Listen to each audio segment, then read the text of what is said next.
भगवान बाबा ने हमेशा कहा है, हमारे देश भारत की ये भूमि है पुण्य भूमि, योग भूमि, त्याग भूमि और संपूर्ण विश्व के आध्यात्मिक ज्ञान की जन्मभूमि।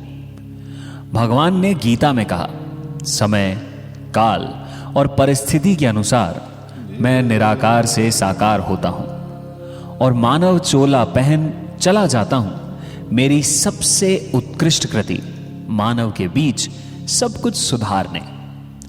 लगभग 500 साल पुरानी ही तो बात है। 15वीं शताब्दी का हमारा देश सब तरफ जैसे घोर अंधकार छाया हो और धार्मिक कर्मकांड, रीति रिवाज, छुआछूत, झूठे आडंबर, ऐसा मत करो, ऐसा किया तो तुम्हारा धर्म भ्रष्ट हो जाएगा, इसे छू लिया तो तुम अपवित्र हो जाओगे, अरे अरे जनाब क्या कर रहे हो, ऐसा किया तो काफिर हो जाओगे। बस हर तरफ ईश्वर और खुदा के नाम की धमकी और डर। ऐसा लगता था ईश्वर या खुदा करुणा दया करने वाले नहीं, बस डराने और दंड देने वाले हैं। लगता कि धर्म तो बस कटघरे में कैद है और उसे कैद करने वाले हैं पुरोहित, ब्राह्मण, मौलवी और काजी। सब कुछ तो था उस समय के धर्म या कहूं मजहब में, बस नहीं था तो केवल इंसान का उस ऊपर वाले से प्रेम। एक ऐसा प्रेम जिसके लिए किसी माध्यम की आवश्यकता नहीं होती। आवश्यकता होती है तो बस ये समझने की कि इंसानियत के अलावा कोई दूसरा रास्ता नहीं है उस तक पहुंचने का। बस यही कुछ चल रहा था हमारे देश में। इसको सुधारने के लिए अब की बार चोला धारण किया उस निर्गुण निराकार ने कबीर दास का। कहते हैं कबीर दास की मां एक ब्राह्मण थी और उन्हें तालाब के किनारे बिलखता छोड़ गई थी। और तभी उस बालक पर नजर पड़ी एक मुस्लिम दंपत्ति नीरू और नीमा की। अल्लाह ने उन्हें कोई औलाद नहीं दी और वो इसे ऊपर वाले की देन समझ अपने घर ले आए। बहुत अच्छे नीरू भैया, बहुत अच्छे। नाम रखा क्या नीरू भैया? नहीं, अभी नहीं रखा। तो देर किस बात की? ये है काजी और ये है मुल्ला, उनके हाथ में कुरान शरीफ भी है। नाम देख लेते हैं। कबीर, कुमरा, अकबर। कबीर, कुमरा, अकबर। अरे ये क्या, बच्चे के नाम रखने को देखते हैं तो सबके सब अल्लाह के नाम ही आते हैं, इंसानों के नाम नहीं रखे जाते। मौलवी साहब आप देखिए। कबीर, रहीम, कुमरा, कबीर, अकबर, बड़े ताजुब की बात है। कबीर शब्द ही बार बार क्यों आ रहा है? ये बच्चा जरूर शैतान की औलाद है। अपने अल्लाह के नाम से कभी इंसानों को बुलाया नहीं जाता। नीरू भैया जल्द से जल्द इस बच्चे को मार दो। नहीं, खत्म कर दो इसे। नीमा, लाओ इस बच्चे को मुझे दो। नहीं, नहीं दे सकती। अच्छा बुरा कुछ ना पहचानने वाले मासूम की आप यूं जान लोगे? नीमा, काजी को मना नहीं कर सकते, मौलवी के हुक्म को नहीं टाल सकते। लाओ मुझे दो, लाओ। नहीं, मत मारिए।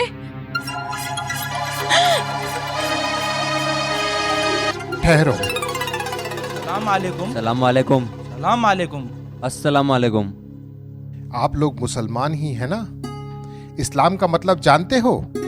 इस्लाम का मतलब है शांति, और इस्लाम को भूलकर इस मासूम बच्चे को मार रहे हो।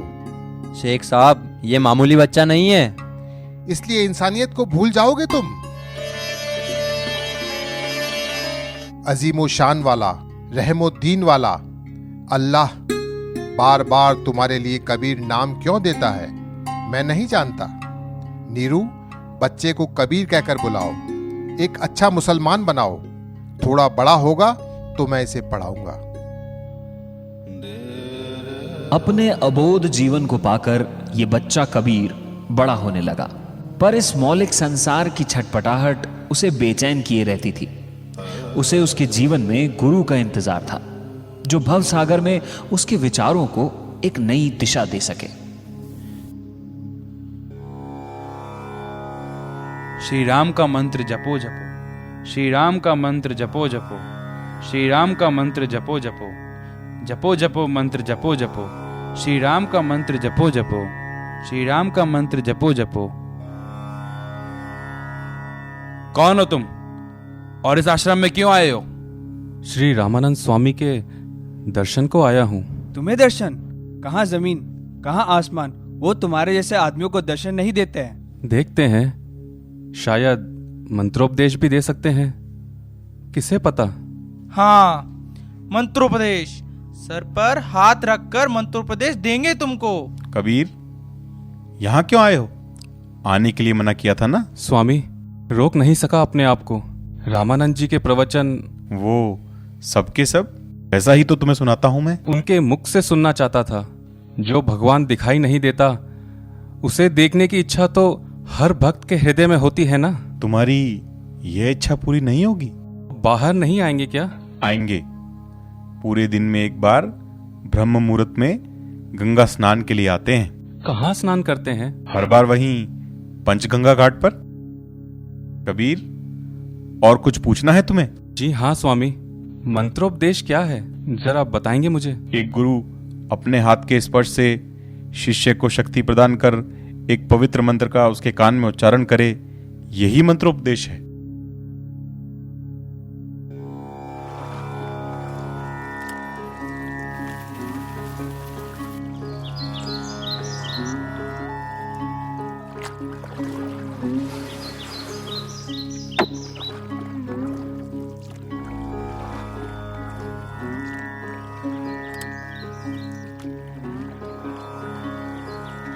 राम राम।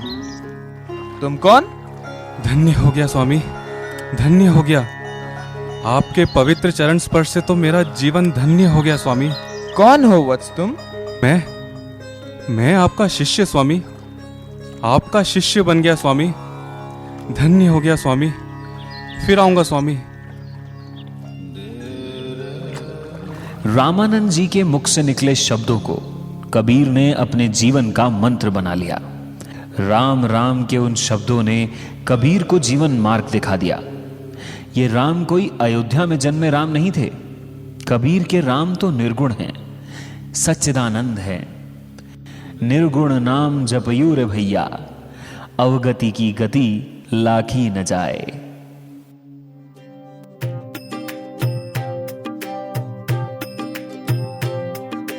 गुरु बिन ज्ञान न उपजे, गुरु बिन मिले न मोक्ष। गुरु बिन ज्ञान न उपजे, गुरु बिन मिले न मोक्ष। गुरु बिन लिखना सत्य, गुरु बिन मिटे न दोष। गुरु बिन लिखना सत्य, गुरु बिन मिटे न दोष। कबीरा गुरु बिन मिटे न दोष।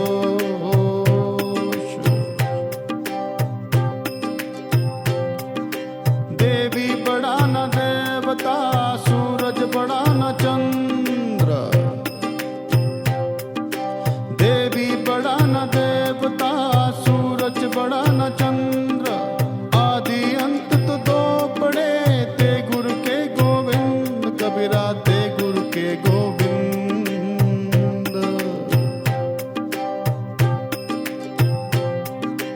गुरु समान दाता नहीं, या जग सीख समान।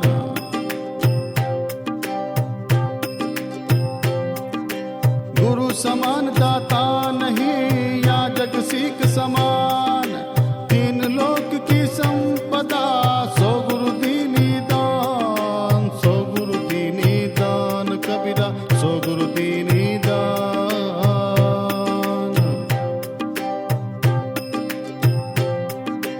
तीन लोक नौ खंड में, गुरु से बड़ा न कोय।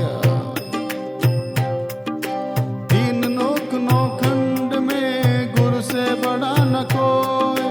करता करता करी सके, गुरु करे सो होय। कबीरा गुरु करे सो होय।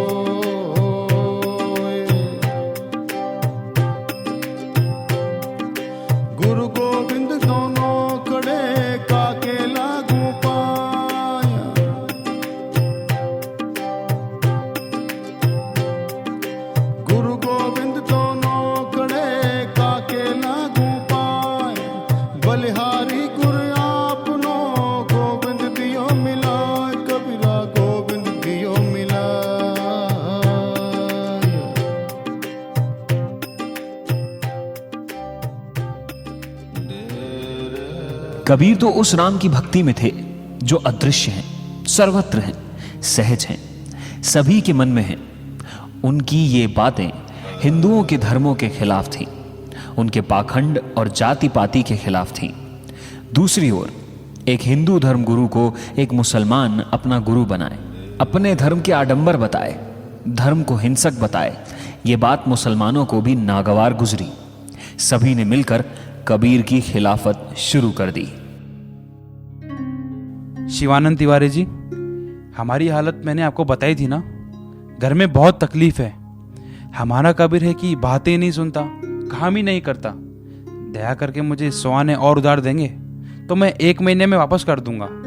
इनकार मत कीजिएगा। नहीं नहीं, वैसे भी तुम्हारा बहुत बकाया है, मैं और नहीं दे सकता। नीरू, अपने बेटे को तुम संभाल कर रखोगे या फिर हम उसे संभालें? उसने क्या गलती की है?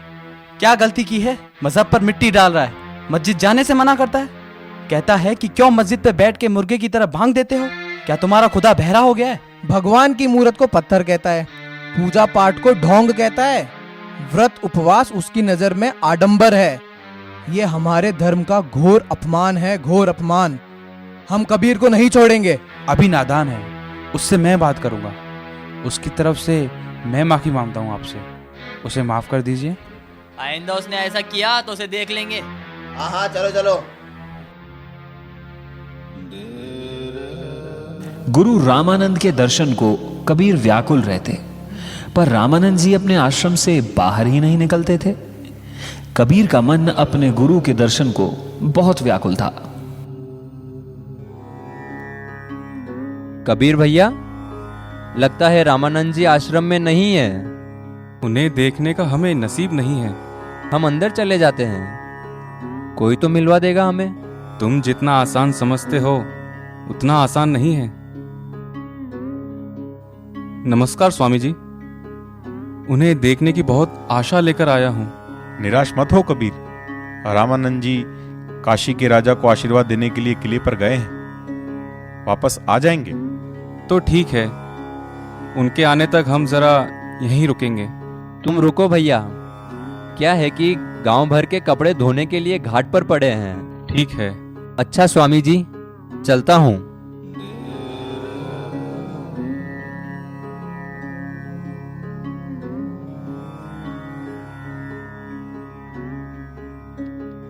रुकिए रुकिए, स्वामी जी से मिलने आया हूँ।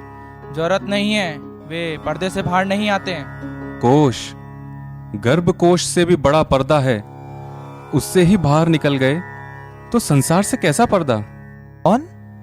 कौन कह रहा है ये सब? आपका शिष्य हूं, कबीर दास। मेरा शिष्य? तुम्हारा नाम तो कभी नहीं सुना। नाम नहीं जानते, लेकिन प्रवचन दिया है। कब? आज सुबह पंचगंगा घाट पर स्वामी। ओ, मेरे चरण के नीचे आया वो तुम्हारा शीश था? जी हाँ स्वामी। संसार के सब गुरु अपना हाथ मस्तक पर रखकर अपने शिष्यों को दीक्षा देते हैं। आपने चरणों के स्पर्श से मुझे ज्ञानोपदेश दिया है। मंत्र ही नहीं, मंत्र प्रयोग का भी आपने ही ज्ञान दिया है। आश्चर्य की बात है। आपने कहा राम पूजा से ही मुक्ति मिलती है। गहरे समंदर को पार करने के लिए केवल राम नाम की एक कश्ती ही बहुत है। सत्य कहा। अब पर्दा कैसा? हटा दो पर्दा। धन्य हो गया स्वामी। क्षमा करे स्वामी, वो तो मुसलमान है। सब उस राम की माया है स्वामी। दीर्घायुष्मान भव। मन के पर्दे जिसके साफ हो जाएं, उसकी आंखों पे पर्दा भला कैसे हो सकता है? अब से तुम यहाँ अपनी इच्छा से आ जा सकते हो। धन्य हो गया स्वामी, धन्य हो गया। अपने गुरु के आश्रम में शिष्य का आना जाना उसकी मनोकामना पूर्ण होने जैसा हो। कबीर धीरे धीरे धर्म के साथ साथ सामाजिक कुरीतियों पर भी अपनी आवाज उठाने लगे, जिससे धर्मों के मठाधीश उनके और खिलाफ होने लगे। अपना मजहब ब्याज के धंधे को नहीं मानता, फिर भी आप वही कर रहे हो। मतलब मैं ब्याज का धंधा करता हूं, ऐसा सोचते हो तुम? सूद मतलब सूद नहीं, कम पैसे देके हमसे ज्यादा काम लेते हैं। तुम लोग तो ऐसा नहीं सोचते थे, फिर आज ऐसा ख्याल कैसे आया तुम्हारे दिमाग में? गुरुवे नमः। क्या बात है, जबान बदल गई? तो क्या हुआ, भाव तो एक है ना? हाँ, वो तो ठीक है। बुनकर का काम तो याद है ना? बुनकर का काम ही नहीं, आपकी सारी नीतियां भी याद है मुझे। तो क्या इसलिए उन काफिरों के साथ मिलकर बाजार में नाच रहे हो तुम? खुदा जाने, खुदा जाने। ऊपर वाले की कृपा हो तो कोई भी धर्म हो, एक ही बात है। अच्छा अच्छा, तो मुझे भी नसीहत देने लायक हो गए। बोलो, किस काम से आए हो? इनकी मेहनत की कमाई आप दबा रहे हो। जो देते हो उससे 3 गुना ज्यादा भी देंगे तो भी कम है। सही बात है, इन्हें 4 गुना भी देता। जो नहीं देता हूं तो मजहब के लिए बचाता हूं, मक्के के सफर के लिए जमा करता हूं, तो क्या गलत करता हूं? अल्लाह सब जगह है, तो मक्का जाने की क्या जरूरत? ए दुष्ट काफिर, हज का मजाक उड़ाता है, कल नमाज का भी मजाक उड़ाएगा शायद। उन काफिरों का सिर बहुत चढ़ गया है तुझ पर। छी, सूरत मत दिखाना अपनी। ठीक है, नहीं दिखाऊंगा, लेकिन इनका क्या? तुम्हें क्या जरूरत है? नहीं नहीं, मुझे इनकी जरूरत नहीं। लो भाई, लो। कहते हैं ना कि गुरु बिन ज्ञान न उपजे, गुरु बिन मिले न मोक्ष, गुरु बिन लिखना सत्य, गुरु बिन मिटे न दोष। तो अपने सभी दोषों को मुक्त करने की इच्छा, अपने गुरु को मिलने की, बात करने की, सुनने की लालसा बारंबार उन्हें आश्रम तक ले आती। एक तो मुसलमान, ऊपर से राम नाम जपता है। और तो और किसी काफिर की सूरत तक ना देखने वाले अपने गुरुजी ने अपने पर्दे तक हटवा दिए। बड़े आश्चर्य की बात है। मतलब कोई भी काफिर अपने आश्रम में कभी भी आ सकता है? अरे रुको रुको रुको, कहाँ जा रहे हो? मैं गुरुजी के दर्शन के लिए आया हूँ। दर्शन? तुम आश्रम में तो आ सकते हो, परंतु कक्ष में जाने की अनुमति नहीं है तुम्हें। और तो और अभी पूजा में है गुरुजी। पता चला है तभी तो आए हैं। क्यों कबीर भैया, जब यहाँ तक आए हैं तो अंदर जाने में क्या है? रुको रुको रुको, हमको छूना नहीं, नहाना पड़ी। गुरुजी पूजा कर रहे हैं। इसीलिए तो आया हूँ। गुरुदेव, गुरुदेव, आपकी पूजा सामग्री में एक चीज की कमी है। कबीर, कमी है? क्या कमी है? तुलसी के पत्ते। हाँ, सत्य कहा। मैं लेकर आया हूं गुरुदेव, क्या अंदर आ सकता हूं? मत लीजिए गुरुदेव, मैं लेकर आता हूँ। उस काफिर के हाथ से आप तुलसी के पत्ते लेंगे क्या? तुलसी के पत्ते और गंगा जल में कैसी अपवित्रता। कबीर, तुम अंदर आ सकते हो। गुरुदेव, मैं अकेले नहीं आया, मेरे साथ तुच्छ जाति का एक आदमी भी है। मनुष्य का मन पवित्र होना चाहिए, कोई भी जाति का हो। यहाँ कोई भी आ सकता है। लीजिए। बैठो बैठो। कबीर, हंस क्यों रहे हो? गुरुदेव, मुझे छोटा सा संदेह है। क्या है वो? मन में भक्ति होनी चाहिए, मूर्ति पूजा जरूरी है क्या?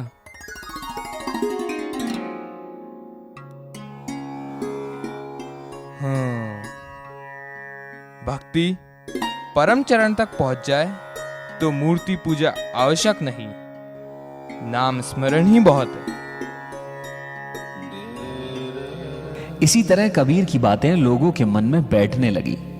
सच्चे ईश्वर के स्वरूप लोगों को समझ आने लगा। वे सामाजिक कुरीतियों का विरोध करने लगे। वे किसी भी धर्म के साथ नहीं थे। वे ना हिंदू थे ना मुसलमान।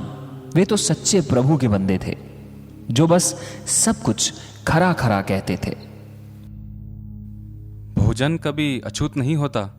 तुम कहते हो भोजन पर ब्रह्म स्वरूप है, इसलिए कोई भी दे तो खा सकते हैं हम।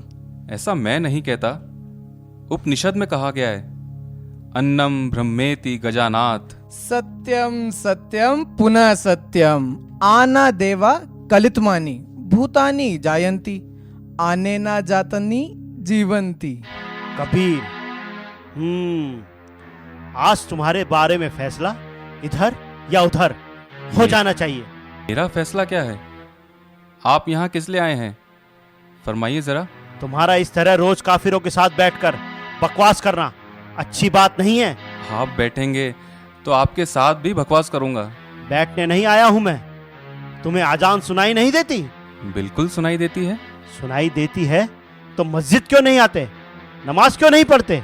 आपने तो कुरान शरीफ अच्छी तरह पढ़ी है। आपको मैं बताता हूँ कि नमाज चलते हुए, सवारी करते हुए भी पढ़ी जा सकती है। उसी पवित्र ग्रंथ में लिखा हुआ है। मौलवी जी, मैं फातहा जैसा करना चाहिए वैसा ही कर रहा हूँ। और तो और मौलवी जी, आप जो नहीं करना चाहिए वो गलतियां करके भी मस्जिद के ऊपर से गला फाड़ के चीखते हैं। बिना आत्मशुद्धि के वो चीख अल्लाह सुनता है क्या? बदमाश, मुंह बंद कर। कलमा पढ़ना, नमाज, रोजा, शकात, कुर्बानी जरूर करनी चाहिए। रमजान शरीफ आने वाला है, तुम्हें रोज रोजा रखना होगा। मौलवी साहब, मैं आपकी तरह रोजा नहीं रखता। रमजान के महीने में दिन भर भूखे सड़ते हो, अंधेरा होते ही पेट की आग बुझाने बैठ जाते हो। बोलो ठीक है? जीव हिंसा करना किसी भी धर्म में नहीं है। तुम्हें ऐसे समझाऊंगा तो समझ नहीं आएगा। तुम्हें कैसे समझाना है मैं अच्छी तरह जानता हूं। चलो चलो यहां से। अच्छी डांट लगाई तुमने उसे। उस धर्म की कमजोरियां तुम्हें अच्छी तरह पता है। हर धर्म में अच्छा बुरा होता है। तुम्हारे धर्म की कमजोरियों का क्या तुम पालन नहीं करते हो? हैं? क्या क्या कहा? सही कह रहा हूं भाई। वो लोग 1 महीना हर रोज पूरा दिन उपवास रखते हैं। आप लोग साल में 24 एकादशी के व्रत रखते हैं। वो लोग रात होते ही पेट फटने तक खाते हैं। और आप लोग एकादशी के दिन 3 दिन का भोजन गला भरने तक खाते हैं। और पिंडदान के बाद इंसान की 13वीं में जो व्यंजन बनते हैं वो तुम्हारे धर्मशास्त्र में ही तो लिखा है। चले ऐसे। कबीरदास जी के अनुसार कर्म ही पूजा है और उत्तरदायित्व निभाना ही धर्म है। वे कहते हैं कि अपना जीवन बनाना है तो कड़ा परिश्रम करो। राम ने जिस कार्य के लिए इस जहां में भेजा है उसे संपूर्ण करो।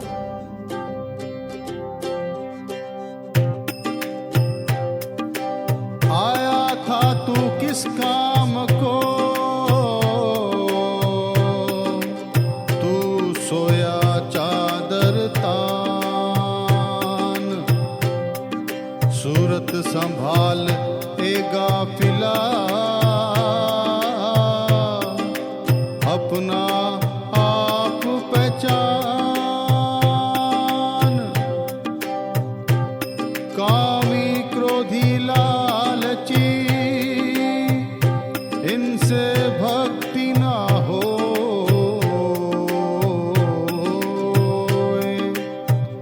भक्ति करे कोई सूरमा, जाति वर्ण कुल खोए, चीटी से हस्ती तलक जितने लगू गुरुदेव, सबको सुख देवो सदा, परम भक्ति है ये, दुख में सुमरण सब करे, सुख में करे न कोई, जो सुख में सुमरण करे तो दुख काहे का होए।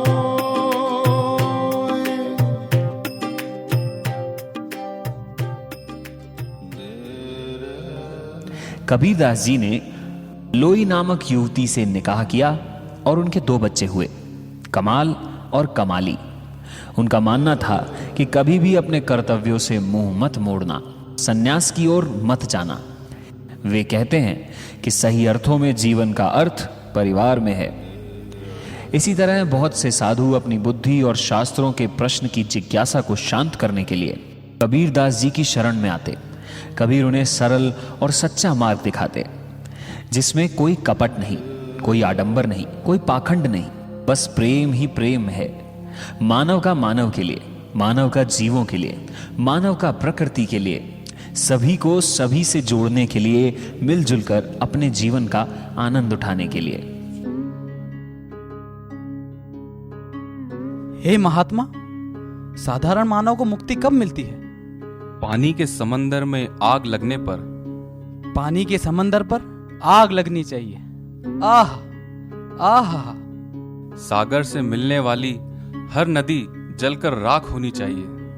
नदी जलकर राख होनी चाहिए। वाह वाह वाह। मछली पेड़ पर चढ़ेगी तब ये कबीर जिसे देखना चाहता है उसे खुली आंखों से देख पाएगा। आह, कितना अच्छा कहा आपने महात्मा। थोड़ा खुलकर बताइए। गुरुओं के बताए गए गुप्त ज्ञान को विस्तार से बताता हूँ। पानी का समंदर मतलब ये शरीर, आग मतलब ज्ञान, नदियां मतलब इंद्रियां, मछली मतलब आत्मा, पेड़ मतलब परमात्मा। शरीर ज्ञान की अग्नि में लुप्त हो जाए तो इंद्रियां निष्क्रिय होकर आत्मा परम आत्मा में विलीन हो जाती है। अच्छा, एक बात बताइए, आप कहते हैं कि ना तो तीर्थ यात्रा से और ना ही धर्म ग्रंथों को पढ़ने से आत्म साक्षात्कार प्राप्त होता है, तो फिर बताइए कि आखिर आत्म साक्षात्कार करने का मार्ग क्या है?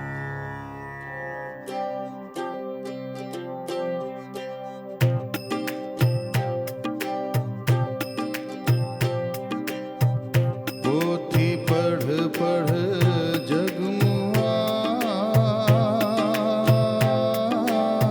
पंडित भया ना को।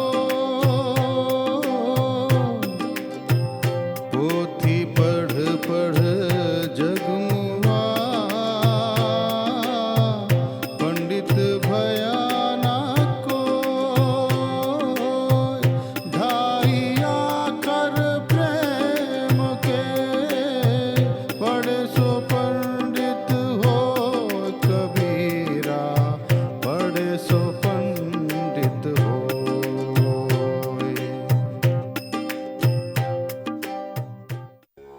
अद्भुत है, ये ज्ञान अमृत है। इस अमृत वर्षा से पेट भर गया। तुम्हारा पेट भले ही भर गया हो, पर मेरे पेट में तो चूहे दौड़ गए। भिक्षा ढूंढनी पड़ेगी। संतों, महानुभावों, आप लोगों को कोई ऐतराज ना हो तो मेरे अतिथि बने आज, ठीक है?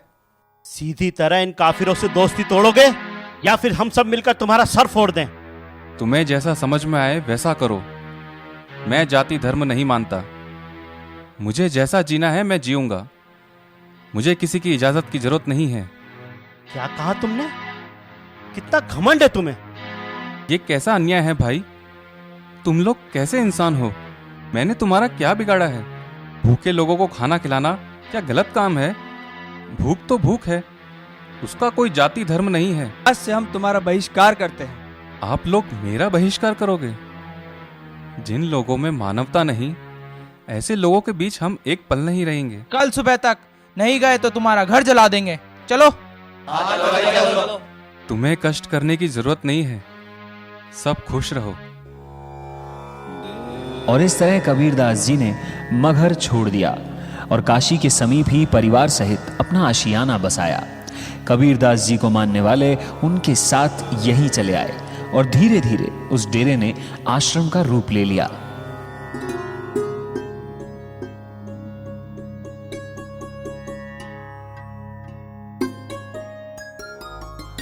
अब्बाजान, इंसान को मजहब की कहाँ तक जरूरत है? स्वयं को स्वयं पहचाने तब तक। मानव के पास कोई धर्म नहीं हुआ तो जिंदगी नहीं है क्या? आम आदमी की इज्जत हो तो समझो धर्म की इज्जत हो गई। मानव को मानव की तरह ना पहचानने वाले धर्म का रहना ना रहना एक है।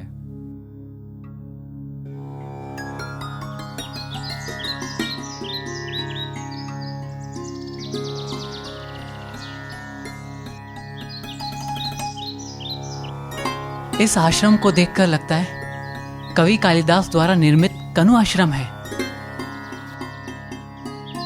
सुनिए, प्यास लगी है, पानी मिलेगा? लाइए, हाथ बढ़ाइए।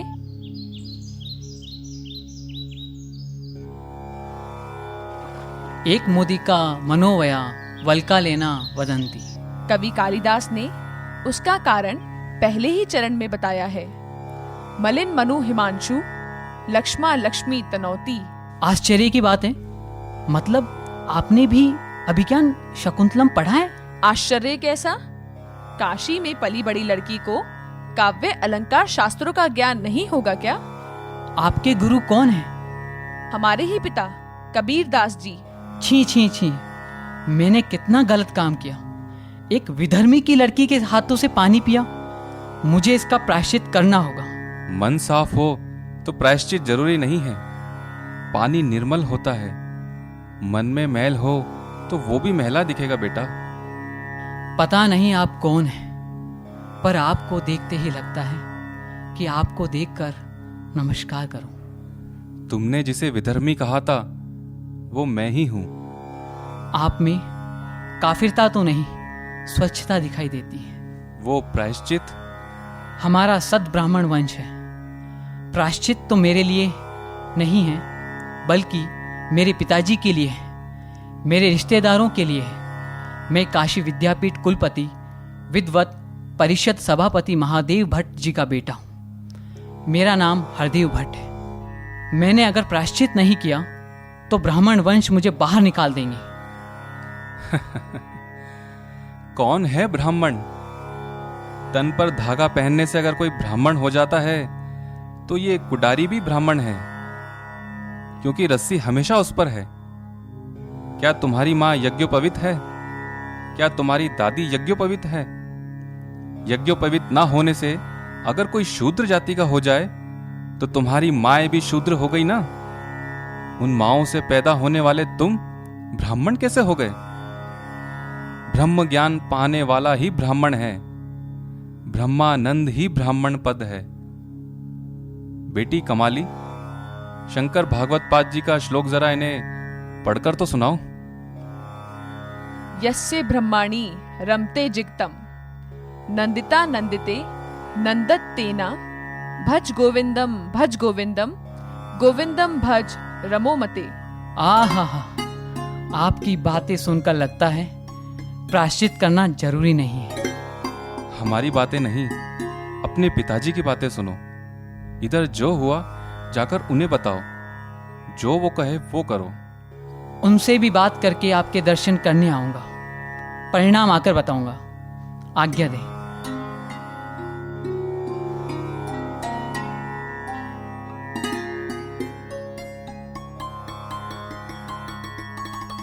आने वाली मुश्किलें क्या हैं? लगता है तुमने नहीं सोचा है। सब कुछ सोचकर ही यह निर्णय लिया है। हर मुश्किल का धैर्य से सामना करूंगा। अच्छा, इस आश्रम के सदस्य बनना चाहते हो तो कुछ नियम है। जाकर धर्मदास से मिलो, वह सब बता देंगे। धन्य हो गया।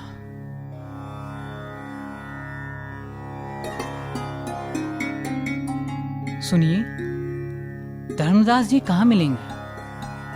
मैं ही हूं, कहो। आप ही धर्मदास हैं? आप भी इतनी मेहनत करके? ये सोचा नहीं था। मेहनत करना आश्रम के नियमों में सबसे पहला है। लक्ष्य के लिए प्राण भी गए हैं। अपनी सोच को निर्भय होकर कह देना चाहिए। अरे हाँ, जो तुमने सोचा था वो अपने पिताजी को बताकर ही आए हो ना? मेरे बारे में आपको कैसे पता चला? मुझे कैसे पता चला? गुरुजी ने बताया। गुरुजी नहीं तो मार्ग नहीं। इस आश्रम में प्रवेश लेना चाहते हो तो इन लकड़ियों को ले जाओ। स्वामी, दूसरी दीक्षा कुछ मिलेगी? दूसरी दीक्षा कुछ नहीं मिलेगी। दूसरों के काम आना ही उपदेश है। कबीरदास से आम लोग जुड़ने लगे, उनको मानने लगे और वे धीरे धीरे एक संत के रूप में विख्यात हो गए। पर उनकी निर्गुण और धर्म विरोधी बातें सभी धर्मों के मठाधीशों को बिल्कुल पसंद नहीं आ रही थी और वे अपनी फरियाद लेकर सुल्तान सिकंदर लोदी के पास पहुंच गए।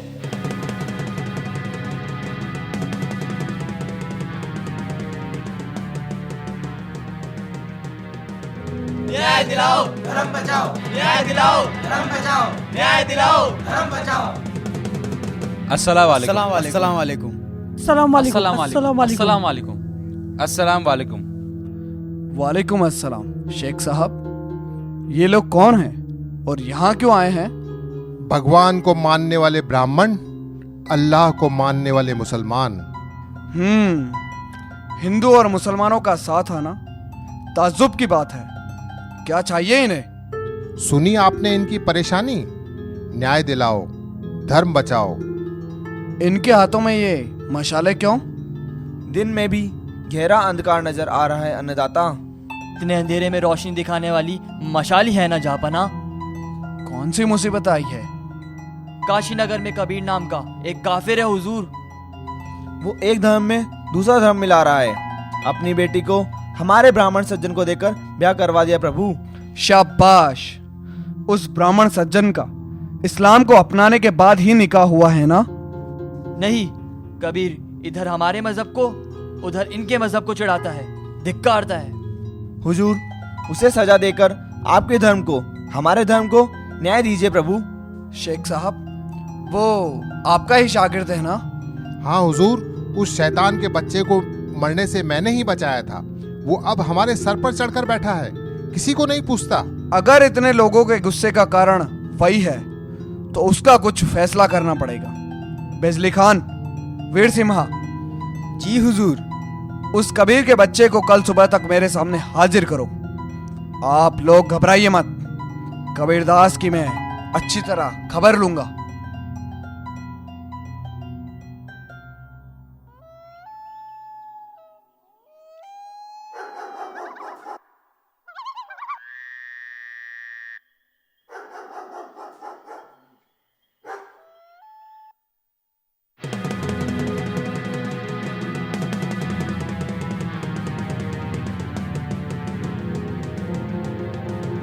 राम राम राम। बादशाह सलामत को इज्जत से सलाम करो। उस भगवान को छोड़कर मैं किसी और को नमस्कार नहीं करता। कबीर, पता है तुम्हें क्यों बुलाया गया है? सब कुछ ऊपर वाला जानता है। कोई बताएगा नहीं तो किसी को कैसे पता चलेगा? इन्होंने तुम्हारे नाम से फरियाद की है। वो लोग जीव हिंसा करने में दोनों बराबर हैं। बदमाश। सच हमेशा कड़वा होता है। मुजरिम, क्या तुम मुसलमान हो? नहीं। हिंदू हो? नहीं। तो तुम्हारा मजहब? मेरा मजहब मोहब्बत है, मोहब्बत था और मोहब्बत रहेगा। ढाई आकर प्रेम का, वही मेरा अल्लाह और वही मेरा राम है। जनाब, मैं इसी मजहब की इबादत करता हूं। मुजरिम शेख साहब से बिस्मिल्लाह खानी हुई थी ना? असनाबुल हुस्ना याद है तुम्हें? रहमान रहीम, अल मलिक से शुरू होकर अल रशीद हस्तापुर तक 99 दिव्य नाम मैंने बचपन में ही सीख लिए थे। इतना कुछ? तो फिर काफिरों के भगवान का नाम क्यों लेते हो? जो प्रेम की दिव्य ज्योति मैं देखता हूं उसको मैं राम कहता हूं। इसमें गलत क्या है? इंसान का कोई एक मजहब होना चाहिए। सब मजहबों में मेरा मजहब सबसे अच्छा है, ऐसा कहते हुए तो मैंने बहुतों को सुना है। लगता है तुम किसी नए मजहब की शुरुआत कर रहे हो। सब धर्मों की अच्छाइयों को मैं राम के नाम से बता रहा हूं। क्या तुम्हें हमारे मजहब पर गर्व नहीं है? केवल मेरा धर्म ही अच्छा है कहने वाला मूर्ख है। कबीर, शेख साहब, इसको सबके सामने कोड़े लगवाए। बिजली खां। अनंत करुणामयी मेरा राम जब तक मुझे बचाएगा मुझे कोई कुछ नहीं कर सकता।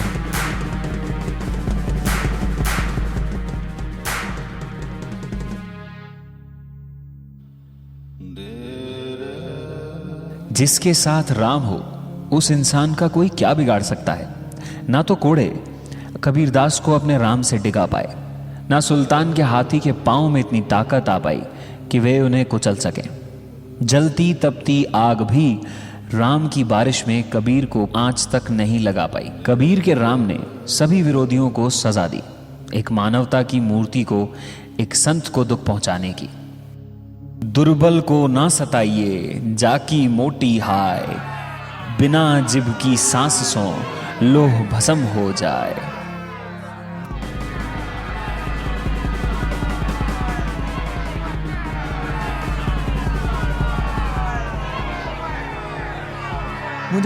मुझे क्षमा कर दीजिए महात्मा कबीर जी, मुझे क्षमा कर दीजिए। कबीर, हम तुम्हारे तेज को नहीं पहचान पाए, हम जाहिलों की तरह पेश आए, हमें माफ कर दो। कबीर, बचाओ बचाओ। कबीर साहब, आपकी शक्ति को नहीं पहचाना, इसलिए इतने जुल्म की। मुझे माफ कर दो कबीर, मुझे माफ कर दो। सबको माफ करने के लिए ऊपर वाला है। कबीर साहब, आज से सभी मजहबों को समान रूप से देखूंगा। बहुत खुशी हुई। इस्लाम का मतलब शांति का धर्म। शांति के धर्म को शांति से ही चलने दो। सलाम अलैकुम कबीर साहब। अल्लाह हाफिज। हाथी पर सवारी कीजिए और शान से अपने आश्रम लौटिए। हाथी पर नहीं आया जो हाथी पर चला जाऊंगा। अरे भाई, मैं तो स्वयं ही चला जाऊंगा। बेटा कबीर, मुझे माफ कर दे। मेरी मूर्खता की सही सजा दी तुमने, मेरी आंखें खोल दी तुमने। बेटा, आज से दूसरे धर्म से नफरत छोड़कर अपने धर्म की शान बढ़ाऊंगा। यही नहीं, दूसरे धर्मों का भी आदर कीजिए।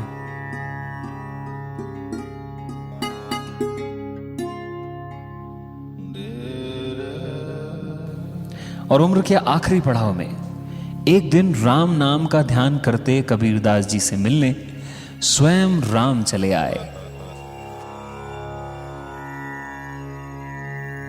राम राम राम राम राम राम राम राम। कबीर, कबीर, आप कौन स्वामी? बहुत खूब। राम राम जपते हो और राम को ही भूल गए। मेरे राम का कोई रूप नहीं है। जब रूप नहीं है तो नाम क्यों जप रहे हो? रूप नहीं है तो नाम कैसे रहेगा? मेरा राम सर्व अंतर्यामी है, हर जगह है, सब में है वो। मतलब राम हर मानव में, ये मानते हो ना? मैं राम नाम की शक्ति को देख रहा हूं, राम व्यक्ति को नहीं। पगला कहीं का, जो भी राम को पुकारेगा तो मैं ही आवाज दूंगा।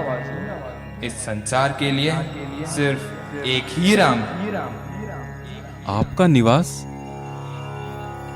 मेरे भक्त जहाँ रहेंगे वही मेरा निवास। तो क्या मेरे में भी? राम राम राम।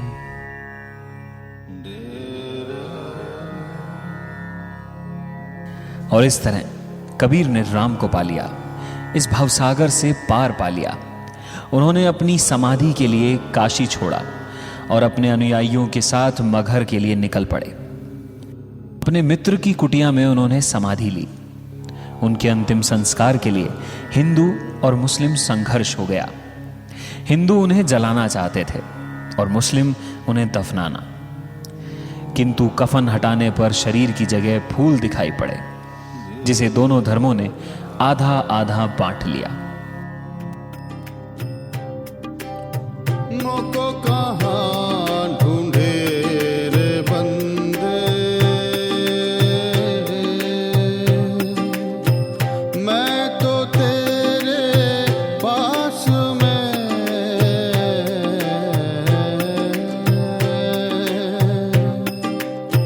मोको कहाँ ढूंढे रे बंदे, मैं तो तेरे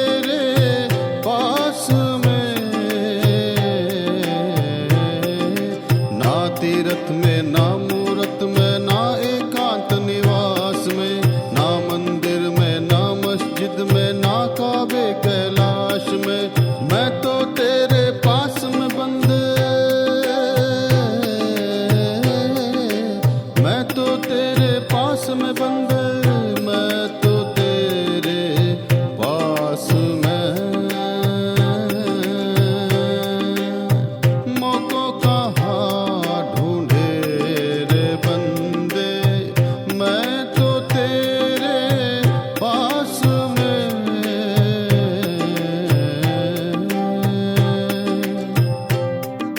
ना मैं जप में ना मैं तप में ना मैं व्रत उपवास में, ना मैं क्रिया कर्म में रहता ना मैं जोग संन्यास में, ना ही प्राणी में ना ही पिंड में ना ही ब्रह्मांड आकाश में, ना ही प्राणी में ना ही पिंड में ना ही ब्रह्मांड आकाश में। खोजी हो ये तुरंत मिल जाऊं,